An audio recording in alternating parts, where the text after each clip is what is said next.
Hi everyone, welcome to today's assembly. I hope you've all had a lovely weekend and you are well rested for the week ahead. So pleased with everybody's efforts last week in Bubbles and in Houses. Such fantastic learning and opportunities in the wider sense going on around the place. As I say, that's fantastic to hear and to see. A couple of updates. There were 4 boys who entered into a competition for the logo for Boothroyd House, and here it is. This is our internal version, so it's got some of what we call the elements of what Harvey, Dylan, Leland and Rayhan put together, and that's going to be live in the next few months. So well done to you boys, and that's what it looks like so far. So that's all your efforts and all your designs in one, and that should be launched shortly. Well done boys.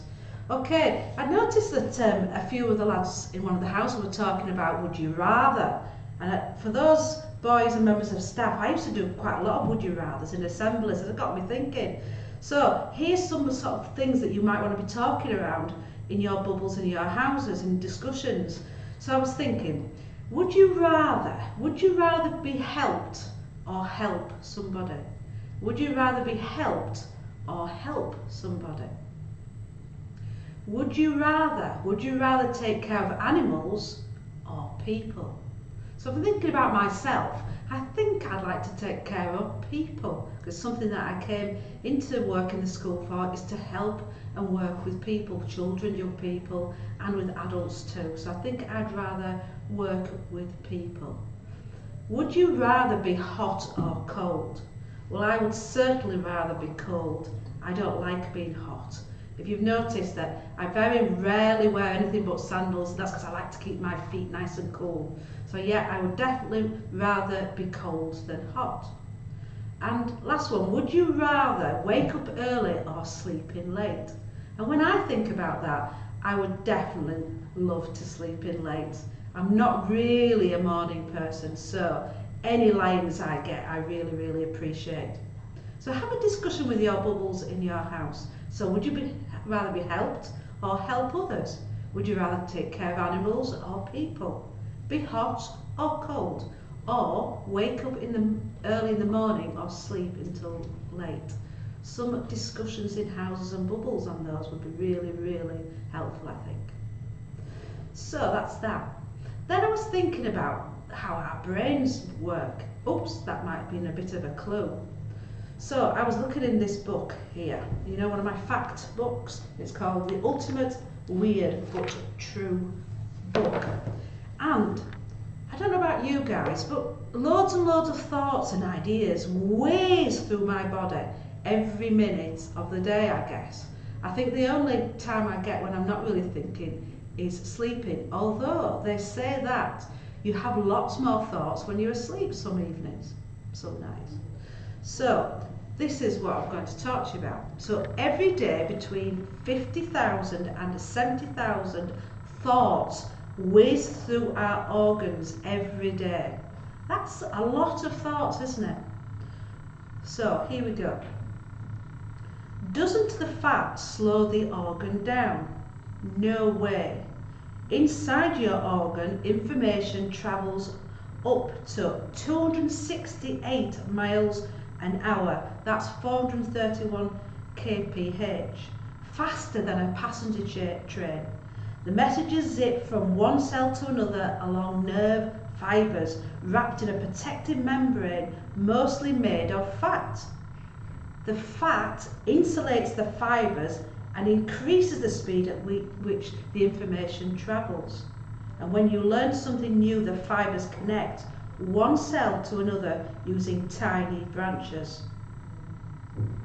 It's like connections in this part of your body, like lots and lots of galaxies in the universe. It's mind-blowing. So what is this organ? What is it called? And how much fat is in this organ? So, bubbles, houses, get your answers to me. 2 questions. What is this organ and how much fat is in this organ? All your answers, get those into me today, and the winners, the first ones in, will get to share some celebrations. Okay, that's your competition for this week. So I'm going to move on to Students of the Week. Fantastic performances across the school, as has become normal. So, Student of the Week in Hockney went to Lewis Ailby for a brilliant first week back after isolating and super work in his writing assessment, especially using a dictionary. Wow. And in Rowntree, the award went to James McNamara for returning to school in a good frame of mind, completing all work asked of him and getting into his taxi every evening. Well done, James. In Sheeran, the award went to Callum. Callum's had a fantastic week, learning letters, the alphabet, practicing his mark making and contributing positively to the class. Callum has worked with a number of new staff to give them a warm welcome to our community. Well done, Callum. And in Priestley, the award went to Lavelle for returning to school with a positive attitude and settling back into residential life without any issues. Well done, Lavelle, that's fantastic. In Hargreaves, the award went to Edward. His confidence has improved greatly and he represents our class for Student Voice. I saw that last week on social media, fantastic. Interacting with the rest of the boys to ask for their ideas and also giving feedback with people on Student Voice. Well done. In Adams, the award went to Bailey Keast for completing all work set and working particularly hard on his functional skills maths level 2. Fantastic job, well done, Bailey. And in Nightingale, the award went to Ben Shaw for having a positive attitude towards his learning. Well done, Ben. In Clancy, the award went to Rayhan for completing all his work, even when those around were struggling a little bit. So well done to Rayhan. In Whittaker, the award went to Spencer for his good contributions to class discussion on Does Violence Get Results? In Best, the award went to Sibby for his dedication to completing several AQA awards. And I saw that on their updates this week. Well done to Sibby. In Boothroyd, the award went to Blake for participating in a variety of activities, including functional skills, English and maths. Additionally, he has shown great independence and resilience, making his own lunch and working alongside new staff. So well done to Blake. So, House of the Week. What a week for this house. An amazing Jamaican themed meal.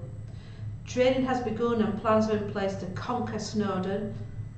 Boys are working tirelessly on their OCR skills, and all boys have now got their DV training logs and are eager to begin this fantastic qualification. There are also rumours they are beginning to create their own band. Watch this space. So the award this week, House of the Week, went to Newton. Well done, boys. Excellent show. And members of staff support, of course. Okay, where shall we go next? So just a reminder that when I finish, you must stay tuned because we have Magic Alan, we have Word of the Day from Joe Biden, that should be interesting. We have drumming from Matt, Macaton from Chelsea, and Draw Something from Harriet. So make sure you stay logged on to listen to those videos. Before we go, birthdays. So this week we are celebrating Holly Moore, she works upstairs, Pete Murphy and Mr. Talbot. Okay, those are the birthdays we're celebrating this week. Have a lovely week, those members of staff. And finally, onto the red bucket. So I'm going to draw 5 tickets and Miss Van Dow will get the prizes. Harry Eastwood to reception. Oops.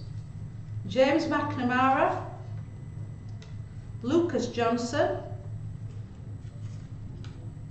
Lucas Crowther, and one more. Oops.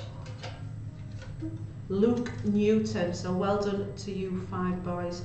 Your prizes will be in reception at least by the end of the week. So that's all from me for now. Let's make sure that you get those answers to me and you could be in the draw for a box of chocolates. Enjoy your week, boys. Look after each other and your members of staff and take care. See you soon. Good morning from President Biden. Mrs. Wilshaw has asked me to do word of the week for you this week. For grasshopper and inches, the word of the week is sway. When people or things sway, they lean or swing slowly from one side to the other. For example, the trees on the playground swayed in the wind. For sheen of bean inches, the word of the week is swoop. When a bird or aeroplane swoops, it suddenly moves downwards through the air in a smooth curving movement. For example, a seagull swooped down and pinched my pork pie. Make sure you tell Mrs. Wilshaw how you have used your word of the week. Focus. This is Jen, our lovely payroll manager, and we're going to do a little bit of trick about money. It's what we all like to spend, it's why we all come to work. So, I'm going to put 5 cards on the table. Now you even get to choose a different number than 3, just to prove that it's not a setup. Choose a number between 1 and 5. So I can't pick 3 again? You can pick 3 again if you wish, or you can pick a different number. I'll stick with 3. Are you sure? Yeah. So, if we turn these over, Jen picked number 3. But she didn't have a choice, she could have picked any other card. And she picked the euro. So if we take a look in the envelope, we have a euro. Ta-da! The money's mine. Thank you. Thank you very much. Hi everyone, how are you? I hope you're all feeling okay today and that you've all had a good weekend. So in today's assembly, we're going to be learning some signs around the theme of family. Can you sign family? So taking the letter F or F from our Makaton alphabet, so that's taking these 2 fingers from your non-dominant hand, placing them down, the same 2 fingers from your dominant hand on top, and you're going to take your whole hands to about waist height on your non-dominant side, and we're going to take both hands out in a circular motion and bring them back round. Family. Family. First up, in our sign bank for family, we have mum or mummy. So we're going to make the letter M or M from the Makaton alphabet. So that's keeping your non-dominant hand flat and using these 3 fingers to place on top. We're then going to tap twice. Mum or mummy. Next up we have dad or daddy. So we're going to make the letter F from the Makaton alphabet. That's again placing these 2 fingers down first and the same 2 on your dominant hand over your non-dominant. You're going to tap with these 2 fingers twice. Dad or daddy. Then we have grandma. For grandma, we're going to make the letter G or G. So that's clenching your hand on your non-dominant, clenching your hand on your dominant and placing that on top. So we've got our letter G. Straight after, we're going to do the letter M or M. Grandma. Grandmother. Then we have granddad or grandfather. So we're going to again make the letter G, and then straight after we're going to make the letter F. So that's again placing these 2 fingers from your non-dominant down and these same 2 fingers from your dominant straight on top. Granddad or grandfather. Then we have sister. For sister, we're going to use our index finger on our dominant hand and you're just going to hook it round. You're then going to place this on the bridge of your nose and you're going to tap twice. Sister. Sister. A good way to remember that one is sisters are usually quite nosy. Sister. Next up we have brother. You're going to take your non-dominant hand and clench your fist and do the same on your dominant hand. You're going to place these together and you're just going to go down in a up, down motion. Brother. Brother. A good way to remember that one is brothers usually play fight. Last but not least, we have carer. For carer, you're going to get these 2 fingers on your non-dominant hand, the same 2 fingers on your dominant. With your dominant arm, you're going to place it on top of your non-dominant. You're going to bring them up, take them down in 2 motions, and then draw a person. Carer. Carer. Thank you all for watching, and I hope to see you again soon. Bye boys, have a really good week. Hi, good morning everyone. Hope you had a lovely weekend. This morning the task is that I'm going to draw something and I want you to try and guess what it is as quickly as you can so we can make it a bit of a competition. Okay, my drawing isn't very good, so bear with. Okay, so the first one .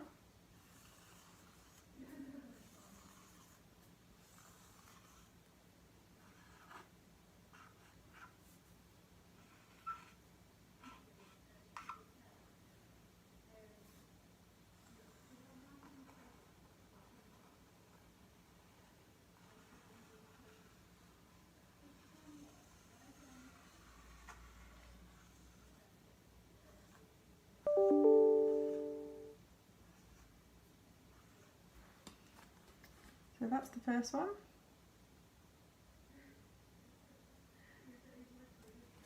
Okay. I'll give you the answers at the end and then you can see how many you got right. Okay, the next one is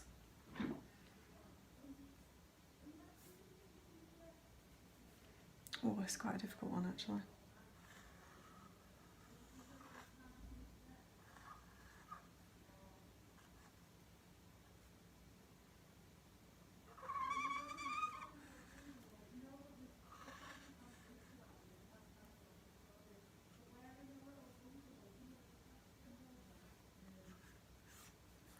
Okay, so it's not the whole picture, it's just the bit that I've pointed to with an arrow. See if you can think what that is. Okay. The next one .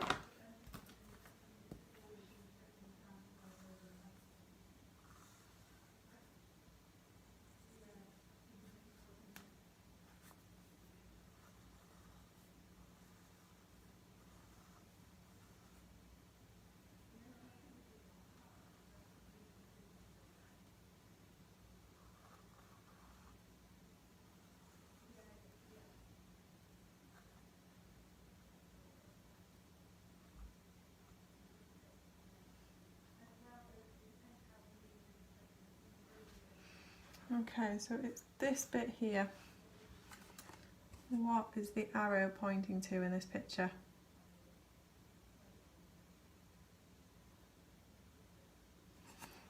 Okay.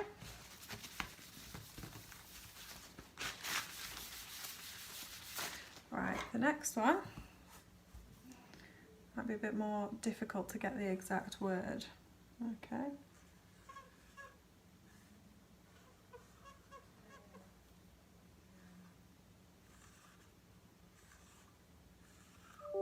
So it's not this bit, it's this bit here.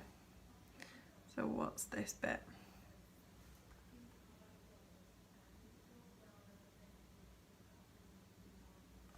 Okay, and the last one.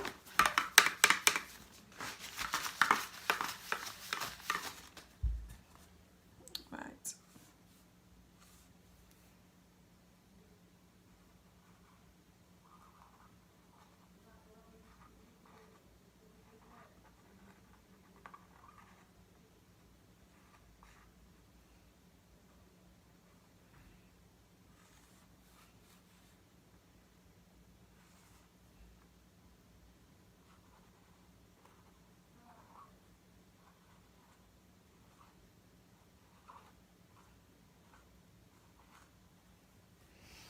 Okay, I'm pretty sure you can guess what these two are, even though my drawing's not very good, but what is the whole thing?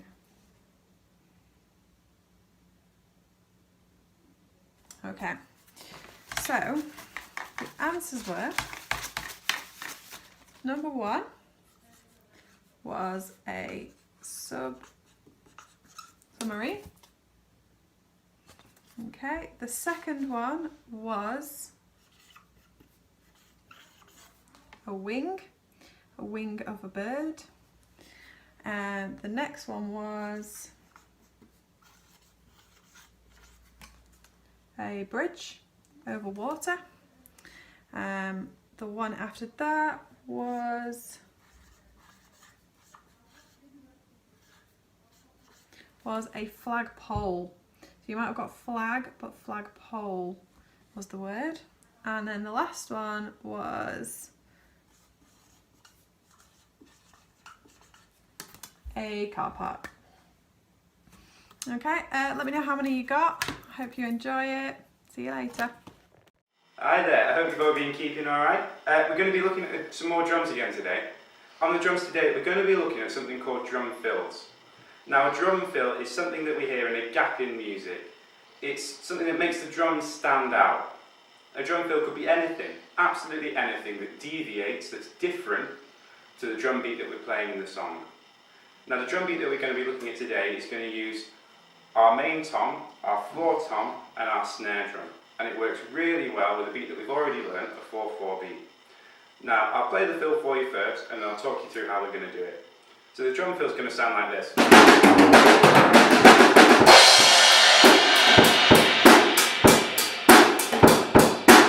Now, that looked, and that might have sounded really complicated, but I promise you, it's not. All we're going to do is we're going to hit this snare drum twice, like this. 1, 2. Then we're going to hit our tom twice. 1, 2. Then we're going to come back, hit our snare twice. 1, 2. Then our floor tom. 1, 2. And then we're going to do 6 beats on our snare drum. 1, 2, 3, 4, 5, 6. So sped up, it sounds like this. 1, 2, 1, 2, 1, 2, 1, 2, 1, 2, 3, 4, 5, 6. Now, when we get to our 6th beat, we can either finish with hitting one of our cymbals. It can either be a ride cymbal, which we hear a lot in jazz, or it could be our crash cymbal, which you hear in a lot of rock music. It's up to you. But if we're going to give that a go, the most important thing to do is make sure we're counting our beats on each drum. So we're doing 2 for the first time on the snare, 1, 2, 2 on the tom, 1, 2, 2 on the snare, 1, 2, over to the floor tom, 1, 2, and then finishing with 6 beats, a single hit roll on the snare, 6 beats, 1, 2, 3, 4, 5, 6, and then like I said, you can either finish with your ride, or your crash, and come straight back into your 4/4 beat. 1, 2, 3, 4, 1, 2, 3, 4. I'll see you all next week. Have a good week.